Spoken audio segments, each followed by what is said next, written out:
اس لیے صحابی حضرت ابو امامہ رضی اللہ تعالیٰ عنہ نے سوال کیا تھا کہ مجھے کوئی وصیت کیجیے۔ فرمایا علیک بالصوم فإنہ لا مثل له، کہ تم روزہ رکھا کرو کیونکہ اس کے مثل کوئی چیز نہیں ہے۔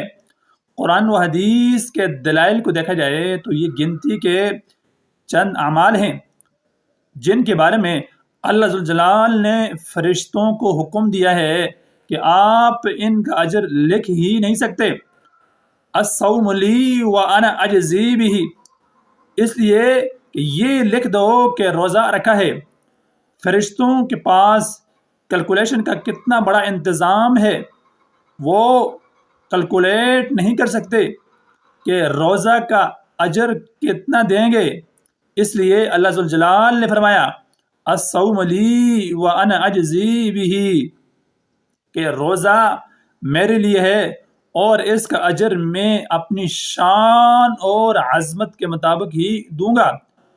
اس لیے ایک جھلک حدیث پاک میں بیان ہوئی جو صحیح بخاری کی روایت میں ہے، ما من عبد یصوم یوما فی سبیل اللہ الا بعد اللہ بذلک اليوم وجاءوا علی النار 70 حریفا۔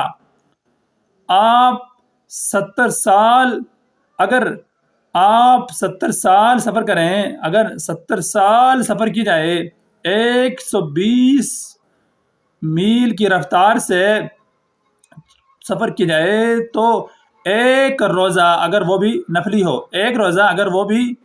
نفلی روزہ اللہ کی راہ میں کوئی رکھ لیتے ہیں تو 70 سال میں جتنا سفر ہوتا ہے اللہ اس انسان کو جہنم سے اتنا دور کر دیں گے۔ اگر نفلی روزے یہ شان ہے، بخاری شریف کی روایت بتا رہی ہے اللہ ذوالجلال نے اس فرض روزے کے لیے کتنا انعام رکھا ہوگا۔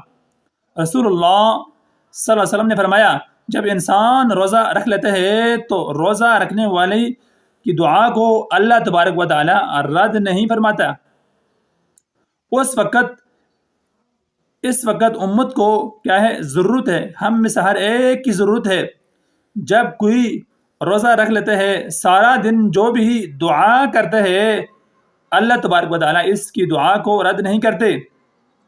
کچھ لوگوں کا ذہن ہوتا ہے کہ سارا دن تو نہیں لیکن صرف افطاری کے وقت دعا کرنی چاہیے۔ ہاں، اس وقت بھی دعا کیا کریں، افطاری کے وقت میں دعا کیا کریں، لیکن یاد رکھنا جب آپ نے روزہ رکھ لیا، صحیح معنوں میں روزہ رکھ لیا، تو آپ دن کے کسی بھی حصے میں جو بھی دعا کریں گے اللہ تبارک و تعالیٰ اس کو رد نہیں فرمائیں گے، کیونکہ روزہ انسان رکھتا ہے، جو بھی دعا کرتا ہے اللہ تبارک و تعالیٰ اس کی دعا کو رد نہیں فرماتے۔ ہر وقت دعا کرنی چاہیے، افطاری کے وقت تو کرنی ہے، لیکن جب آپ نے روزہ رکھ لیا تو آپ نے اللہ تبارک و تعالیٰ سے ہر وقت دعا کرنی ہے کہ یا اللہ میرے گناہوں کو معاف فرما دے، مجھے صحیح معنوں میں روزہ رکھنے کی توفیق عطا فرما۔ جو بھی آپ کی دعا ہو اس کو اللہ تبارک و تعالیٰ سے ہر وقت آپ مانگ سکتے ہیں۔ معظم و مکرم ناظرین، مجھے امید ہے کہ آپ اس دعا کا اہتمام فرمائیں گے، اللہ تبارک و تعالیٰ سے مانگیں گے۔ مجھے اپنی نیک دعاؤں میں ضرور یاد رکھیے گا۔